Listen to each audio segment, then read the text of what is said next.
Hello hi and नमस्ते साथीहरु, welcome back to our new video. साथीहरु, आज फाइनली तपाईहरुको एक्जाम पनि सकिसक्यो। अब सबैको मनमा एउटै कुरा खेलिरहेको होला कि हाम्रो एक्जामको रिजल्ट कहिले आउँछ भनेर। यदि तपाईहरुको मनमा पनि यही कुराहरु खेलिरहेको छ भने यस भिडियोले तपाईहरुको मनमा उठेको सम्पूर्ण जिज्ञासाहरुको समाधान गर्नेछ। साथीहरु, आजको भिडियोमा हामी यसै विषयमा रहेर कुरा गर्नेछौं कि रिजल्ट कहिले प्रकाशित हुन्छ भनेर। आउनु साथीहरु, भिडियोलाई सुरु गरौँ। साथीहरु, रिजल्ट कहिले प्रकाशित हुन्छ भन्नु भन्दा पहिला सीटीबीटी को पहिलेदेखि ट्रेन्ड के चलिरहेको छ त्यसको बारेमा जानकारी दिन्छु। अनि त्यसपछि तपाईहरु आफैले अनुमान गर्न सक्नुहुन्छ कि रिजल्ट कहिले प्रकाशित हुन्छ भनेर। साथीहरु, यो भन्दा अघिल्लो वर्ष सीटीबीटी को स्कलरशिपको एक्जाम चाहिँ भदौ 18 गते भएको थियो र पेइङको चाहिँ भदौ 17 गते भएको थियो। यानी कि साथीहरु, अघिल्लो वर्ष स्कलरशिपको एक्जाम भन्दा पेइङको एक्जाम चाहिँ अगाडि भएको थियो। तर यो वर्ष चाहिँ सुरुमा स्कलरशिपको एक्जाम भयो आज 2 गते र 9 गते चाहिँ पेइङको एक्जाम छ।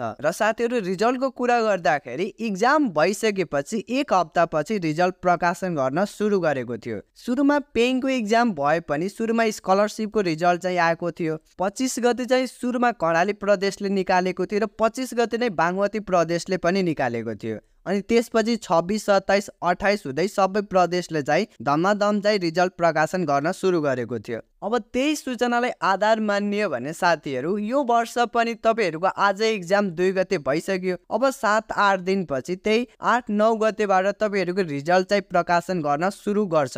र अर्को कुरा भनेको साथीहरु, तपाईहरुले रिजल्टको चिन्ता चाहिँ नगर्नु होला। यदि तपाईहरुले एक्जाम राम्रोसँग गर्नु भएको छ भने तपाईहरुको रिजल्ट अवश्य राम्रो नै आउनेछ। र रिजल्ट आइसकेपछि मैले यसै च्यानलबाट सम्पूर्ण जानकारीहरु तपाईहरुलाई प्रोभाइड गर्नेछु। त्यसकारण साथीहरु, च्यानलमा नयाँ हुनुहुन्छ र अहिलेसम्म जोडिनु भएको छैन भने च्यानललाई सब्स्क्राइब गरी साथमा रहेको बेल आइकनलाई क्लिक गरी अल नोटिफिकेसनमा क्लिक गरिदिनु होला, ताकि रिजल्ट आइसकेपछि त्यो रिजल्टको इन्फर्मेसन सबभन्दा अगाडि तपाईँ कहाँ पुग्नेछ।